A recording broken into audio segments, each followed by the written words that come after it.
Okay, folks, mechanics, etc.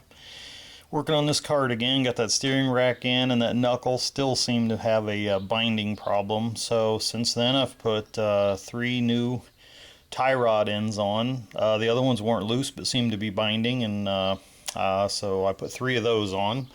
Looks like they're going to have to be broken a little bit, but today I decided also when I ordered those to put a steering column kit in. Well, from what I read online, this entire cowl's supposed to come off of here. As you can see, I got this thing modified quite extensively. So the lights would have had to been unhooked.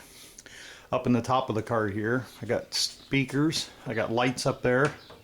I routed that electric wire down these tubes. So all of this would have had to come off. And of course I changed out the dash a few years back. So the dash would have had to come out. So as I kept working, these are the tools that I ended up using. Of course, we got a Sawzall. This here is noteworthy, kind of a dangerous item to use, be very careful. But I went inside the glove box area.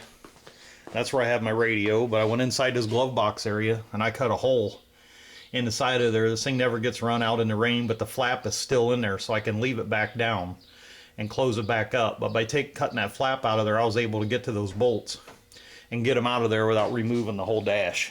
And I'm really thinking that the bearing assembly in there had some binding. Up in there is where it goes. These 2 cross bolts got to come out. So of course I got the top one out. Got the bottom bolt that goes up underneath here. Let's see it here. Goes up under there. Okay, that bolt goes in there. So of course what happened up in here in the top, focus has got out here.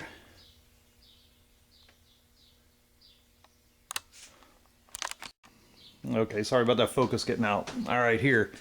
Had to get to that pillow block. Well, of course, on the pillow block, I tried to budge one of these bolts the other day, so I had to go to extreme measures to get this out. This here is the bottom bolt. Of course, evidently, over the years, when this thing sat for a few years on the golf course, hasn't been outside since, the top bolt here wasn't froze. Of course, they're using a galvanized bolt and aluminum block, so I'd say the 2 seized against each other, and then the gas is coming out of the batteries every time it charged, oxidated, and worked this in here. I did about everything I could imagine. I drilled holes in here to relieve it. I put blaster in there. Of course, it wouldn't work. I tried to drive in between here and separate those. I went with about a 3-foot steel bar and used a 2-pound sledge. Hit that. I drove it from this end. I put pressure on it. I finally went to the extreme of going in here with a air grinder and cut a notch back and forth in there to relieve the pressure on that bolt. I worked some blaster in there and took a breaker bar and worked that bolt back and forth till it finally broke loose. Once it broke loose, I took an air 1/4 inch impact or air tool, turned on there, put a set of needle nose pliers here and pulled pressure on there and backed that all the way out. So to get this back in, I went on the drill press and took a drill bit and drilled inside there and removed all of that buildup in there, because of course, like I said, it sits like this in the cart, and the water probably ran down and set in this one all the time from the time it was new until it was about 4 years old when I bought it.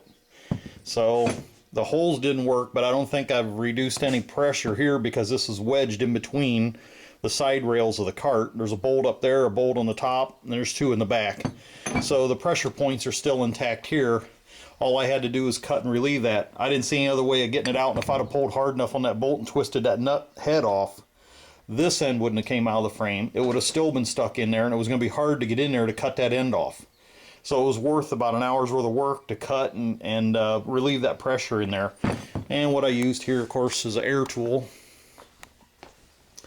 That narrow cutter, narrower the blade the better. And then I used a Sawzall up in there to cut that plastic out up in here. So, since then I got the steering column all rebuilt. A couple things I saw on here a person might want to check is there was some corrosion at the base of this tube right here. When this thing slid over this, these all have these on. This thing was grabbing right here.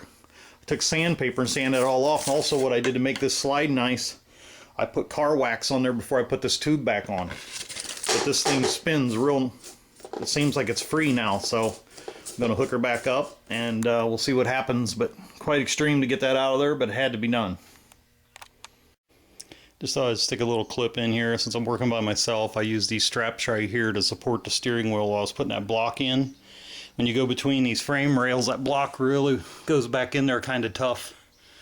So what I did here was,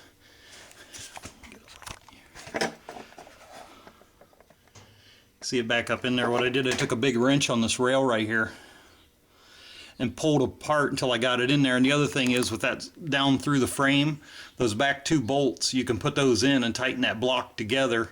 That'll help it fit up in there to get the bolts in.